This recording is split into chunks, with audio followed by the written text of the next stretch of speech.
Hello, welcome to a new playlist on system design. And this system design is regarding communication system as well as radar system or electronic warfare. My name is Anurag Nigam, and in this series, I'm going to put, in this playlist, I'm going to put a lot of sessions covering, various communication systems as well as various radar systems. And for this, I'm going to use different tools. One of the tool is SystemVue, but then this is not just the only tool. I'm going to demonstrate the concepts in ADS as well as Excel sheets or MATLAB, right? So let's get started with session number 1, which is basically an introductory session to this tool. And I'm just going to show you how to use this tool or how to get started using this tool, and what are the different features available, what are the different components available, how to use them, and things like that. So without wasting any time, let's get started. So okay, so this system view borrows two simulators from two different tools, and then they have been put together very nicely to help you do system simulation. One of them is a data flow simulator, which has its origins in ADS Talmy, right? This is that tool, but then that tool has got two different flavors to it. One was timed simulations, and the other one was based on tokens, which was based on ones and zeros, and it was mainly used for testing algorithms. And then there was a timed features introduced in that, which basically has to do with sampling out the ones and zeros and then giving it as an input to the system, right? So these were the timed uh, components in timed simulation. Now this data flow simulator is a time simulator, right, which has been put into SystemVue, and the purpose of this is to simulate the algorithms, the DSP, stuff like that. Now the other portion of this software is called Spectrasys, and this Spectrasys is different from the circuit simulator harmonic balance. Harmonic balance is used in ADS, right? It is available in ADS. You can use it, but then there are certain limitations of harmonic balance. First of all, it is slower than Spectrasys. Spectrasys uses a technique called Sparka, and harmonic balance is a circuit simulator. Harmonic balance has a issue that it can simulate a fixed number of RF paths, typically one RF path between input and output, while Spectrasys allows you to do multiple paths. So basically every component is bidirectional in Spectrasys. So if there is a spectrum which propagates in a forward direction, in the same component a spectrum also propagates in the reverse direction. So in the entire circuit you can specify multiple paths, and at each node you are able to look at the spectra and the contribution from various paths.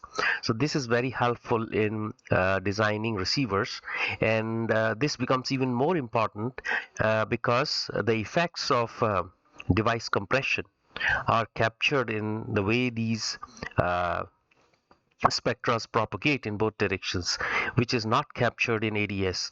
So one clear distinct difference is in harmonic balance. If a receiver compresses, its noise figure is not going to change, while in Spectrasys, if a mixer, for example, compresses in a receive chain, you are going to see the effect on the noise, right? So basically what it means is it's able to capture the noise at the distorted frequencies and their down conversion components more effectively than harmonic balance. So Spectrasys is more suitable for receiver analysis compared to harmonic balance. So these are the two simulators which sit under SystemVue. Okay, so what is the application of this software? This software is used for communication systems, and there are lots of components which are built into the library, right? And they can be used for various modern communication systems like 4G, 5G, low energy Bluetooth, and things like that. So this is the communication system side. On the radar or electronic warfare fronts, you can simulate a radar system, which can be a CW, modulated CW Doppler, pulse Doppler radar, right? And then you can also simulate the reflection from a target. So basically you can have various models for the target, right? So if there is a various swirling models which have to apply to target, so that can be captured here. uh, so we can do various kinds of radars in it, right? uh, Another thing is that we can also do beam forming and steering. So there is a separate analysis available here, which is for beam forming using planar arrays, right? So you are able to simulate the entire system on a behavioral level and see the beam form and steering with the various taps for your attenuators and phase shifters. So that is something which you can do here, and then you can mix with this your circuits, right? Circuits in the sense that sub circuits you can mix into here. Another advantage of SystemVue is it is tightly coupled with MATLAB. So there is a MATLAB editor where you can write your MATLAB equations, and the equations are handled here as MATLAB equations, but then it also allows you to do system C components also. So it is more near to your DSP implementation on FPGAs, right? So this is also possible here. There is one tool which is available, which is called IF Planner. This tool is mainly used when you are designing a transceiver, and you can look for the regions, spurious free regions in a communication system, and accordingly plan your IF frequency. So that's also a very important tool. Then you can explore various transceiver architectures in here, right? So it can be a direct conversion, it can be a low IF, or it can be a super heterodyne. It can, yeah. So there are different architectures which you can explore here before committing your effort to circuit design, and that helps you in cutting the time to the final implementation, right? So that's the application. Then it has an interface to third-party tools, mainly MATLAB, HDL. You can do system C. C++ models can be important here. You can also export the models in C. Then you can have an interface with advanced design system. So these are the interfaces to the external tools. Now from here on, I'll just go into doing things. Okay, so what I'll do is I can just launch SystemVue, and it can be launched from the desktop icon, or it can be launched from your start menu in Windows, and we will get started.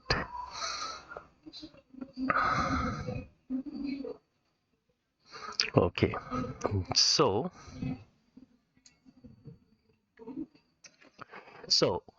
first thing that comes up is a welcome window, and that's basically for beginners. And here various tutorials are available, or you can play videos online to help you get started with SystemVue.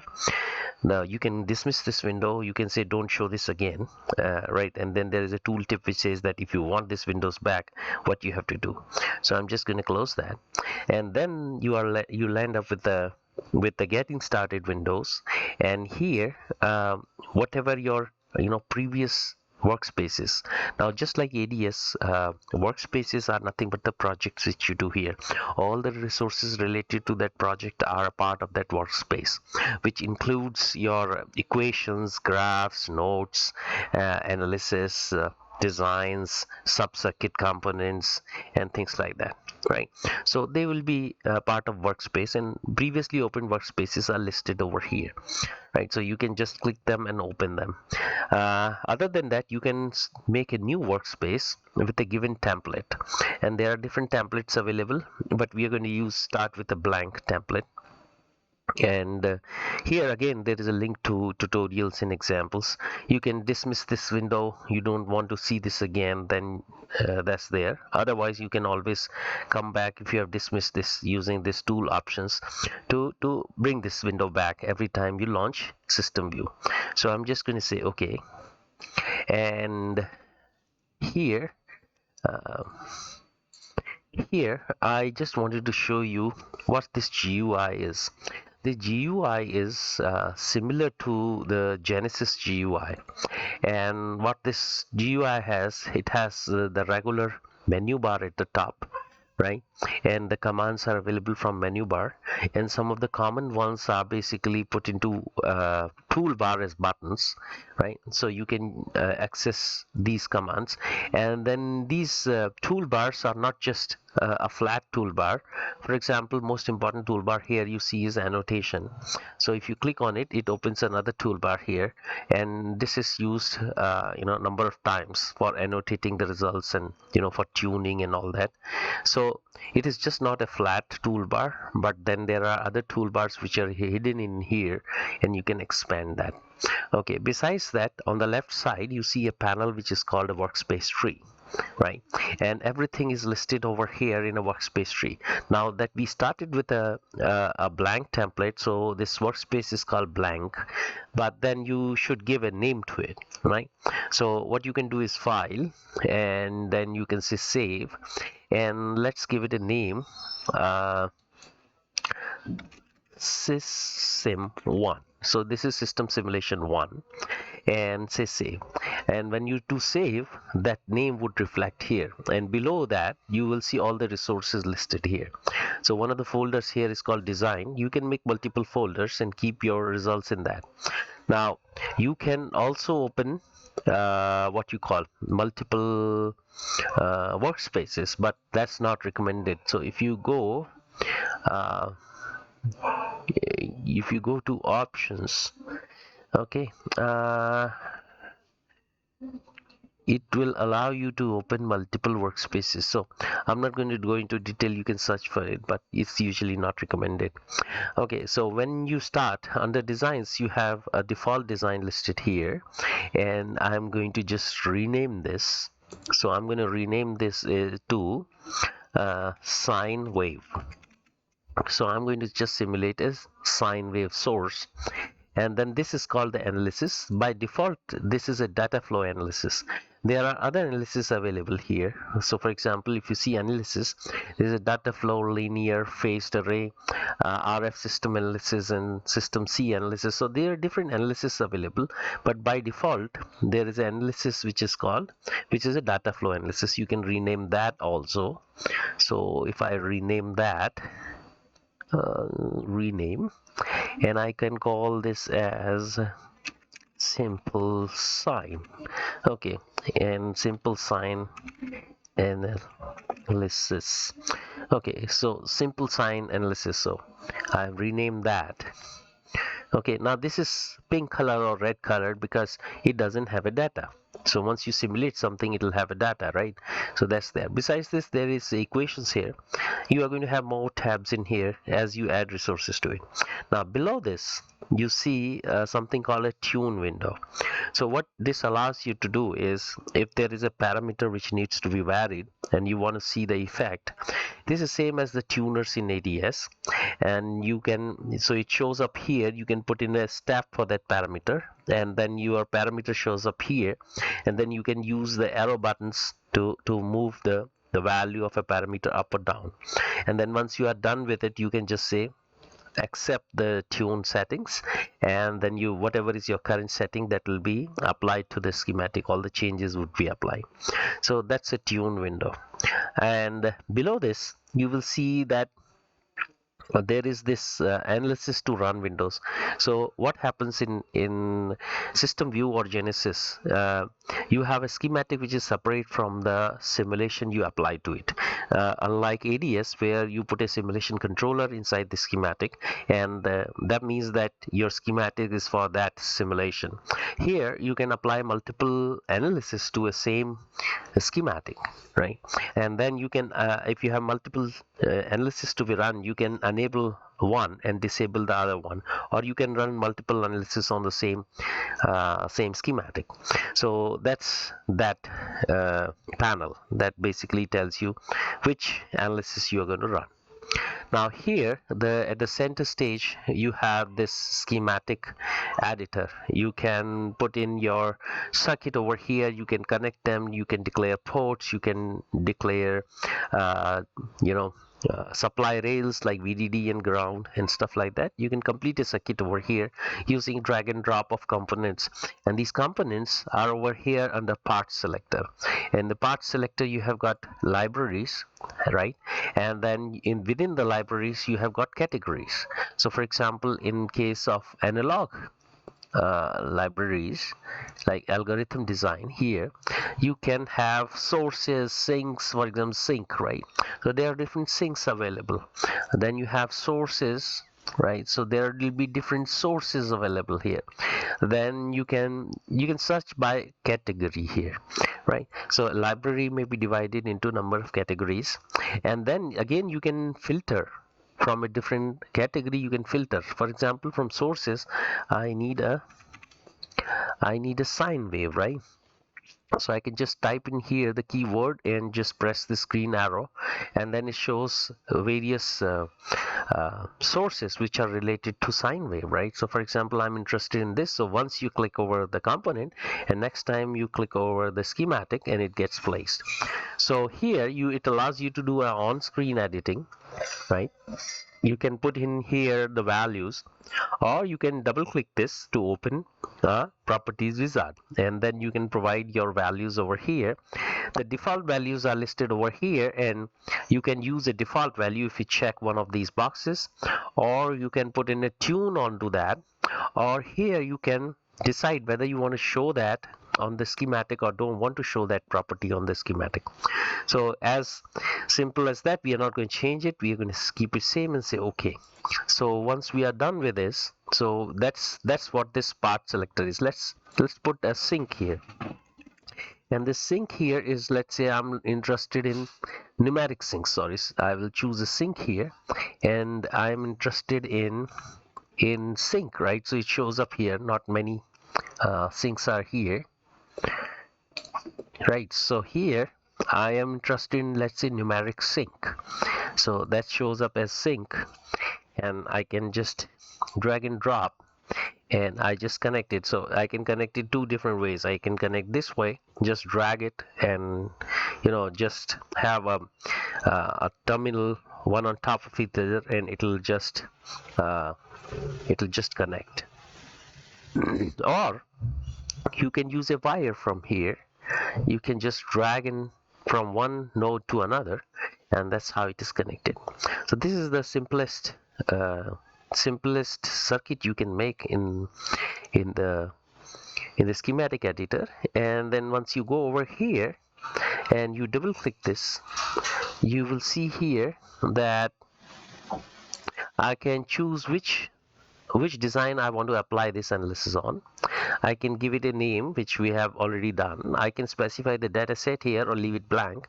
When I leave it blank, then data is related to this name, right?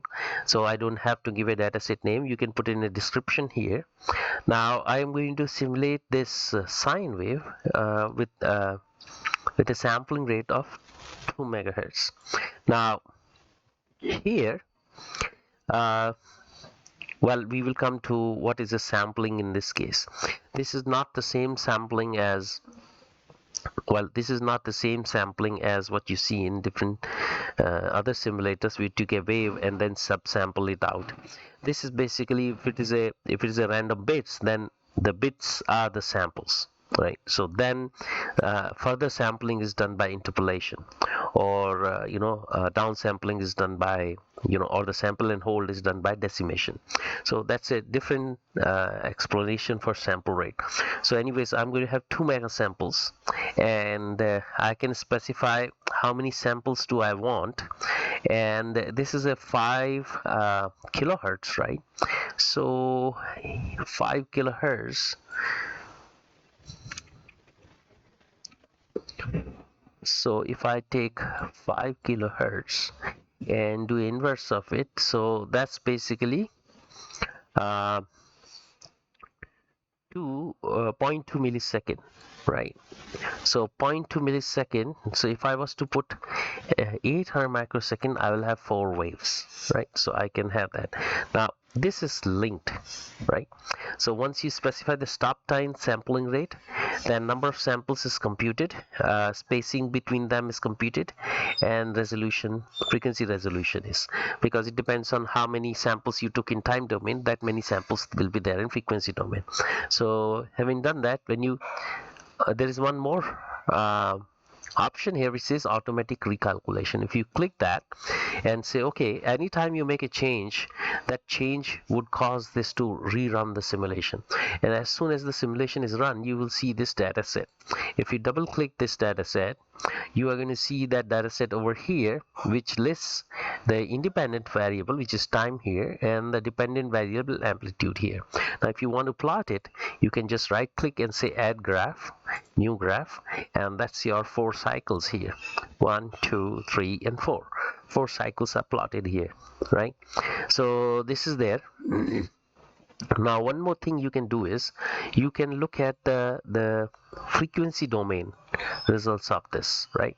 So one more thing I wanted to tell you is how to handle this. So this is a data set, right? So let me just cancel this. If you want to handle the graph, you can double click this graph, and then you can, it comes with the title which is added over here, which says added, which says S2. I would call this as a sine wave as the title. So this is the title which I have given, and then I can added this output or data, and I can post process this data. And for post processing, I have these added equations. So we'll come to this later on. So we have just a simple plot, and here you can also put X labels, Y labels. For example, I can put here amplitude in volts.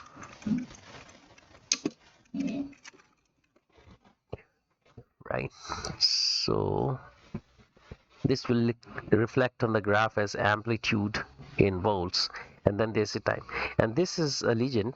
If you double click it, it is available like this, and you can place it anywhere you like, or if you double click it back again, it goes to the bottom, right?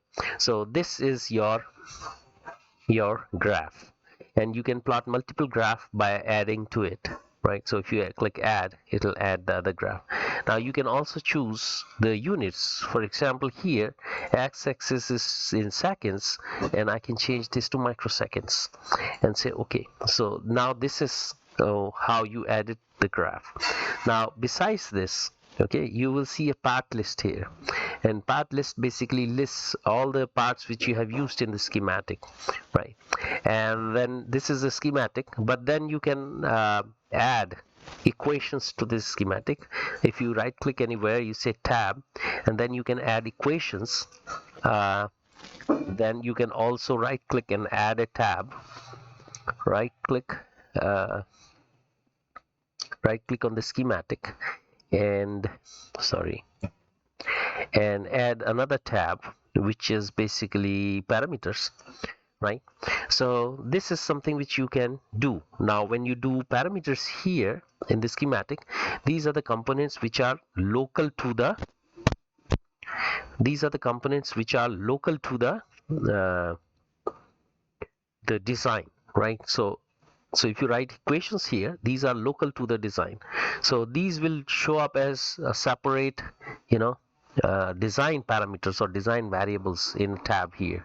So here what you see is a part selector, but then here there are more tabs which says workspace variables and design variables.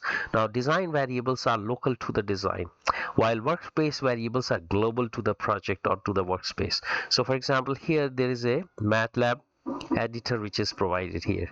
So let's say I want to do a sine wave, so I can just type here time is equal to linspace, and I can specify from 0 to, let's say, I think pi by 100 and pi or 2 pi, right? Not enough input arguments. Probably I'm confused here. Let's see if it does a comma. Yeah, so it does a comma, not the colon. Okay, so here I have taken the pi, and I shouldn't say time, I should say angle rather than time.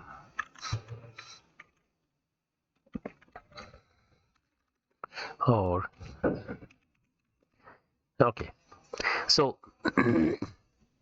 these are available here in the workspace variables, right? And these are global to the workspace. You can use them in any of the designs because they are global, while equations written over here, they are going to be local to the design, and they will show up as design variables. So for example, here I can say a is equal to 5, right? And if I was to run these equations, I can right click and say run equations. That 5 doesn't show under global because it is not a workspace variable, but it shows up under local, which is a design variable.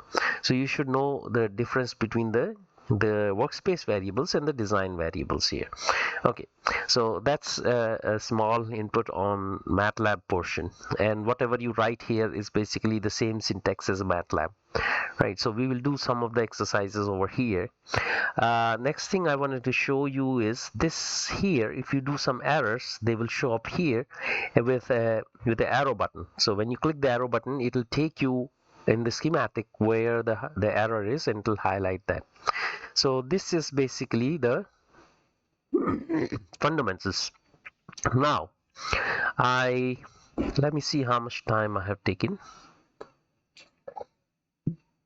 30 minutes. And what I want to do is I want to divide this series into smaller sessions so that people can easily follow from session to session, right? So let me just delete these and update this. Again, you can even, for example, workspace variables over here, you see that you can always say clear all, just like MATLAB it works here, CLC. So this is just like a MATLAB editor, right? So I have in this session introduced you to SystemVue, and then we are going to do some exercises to get used to this SystemVue, and then we can apply it to more complex system. So thanks a lot, and keep watching the next sessions, and thank you.